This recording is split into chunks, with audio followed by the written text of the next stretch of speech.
Magandang araw po sa inyong lahat. Naway nasa mabuting kalagayan po kayo ngayon.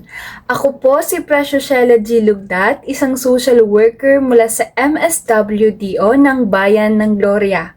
Narito po ako ngayon upang talakayin ng isang napakahalagang paksa, ang proteksyon para sa kababaihan at mga bata.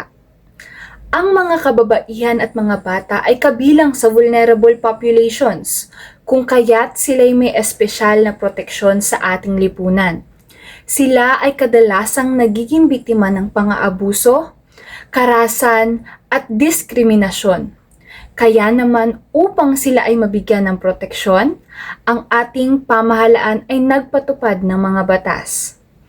Ayon sa ating mga batas, katulad ng RA 9262 or Anti-Violence Against Women and Their Children Act at RA 7610 or Special Protection for Children Against Abuse, Exploitation, or Discrimination Act, may mga karapatan silang dapat nating protektahan at pangalagaan.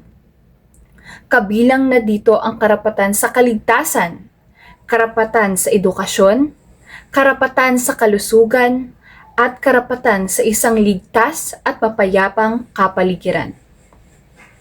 Ano nga ba ang dapat gawin kung ikaw o may kakilala kang nakakaranas o biktima ng pang-aabuso? Una, humingi ng tulong at huwag matakot.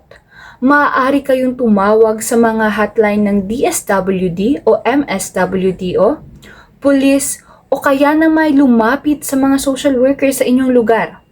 Pangalawa, magsumbong sa otoridad. Mahalaga na may tala ang insidente upang mapanagot ang mga nagkasala. At pangatlo, alamin ang iyong mga karapatan. May mga legal na tulong na maaaring ibigay sa iyo. Paalala po na ang mga karapatan ng kababaihan at mga bata ay responsibilidad nating lahat. Maging mapagmatsyag at huwag mag-atubiling tumulong. Huwag tayong magdalawang isip na gumawa ng aksyon, lalo na kung para ito sa kaligtasan at sa mga higit na nangangailangan. Tandaan din po natin na sa pamamagitan nito, hindi lamang karapatan ng ating pinoprotektahan, kundi pati na rin ang kanilang buhay. Kung kayo po ay may mga katanungan o nangangailangan ng tulong, maaari po kayong makipag-ugnayan sa aming opisina na matatagpuan sa munisipyo ng ating bayan. Maaari din po kayong bumisita sa aming Facebook page, Municipal Social Welfare and Development Office Gloria, o kaya na may tumawag sa aming hotline.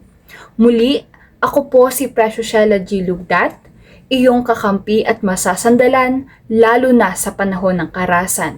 Maraming salamat po sa inyong pakikinig.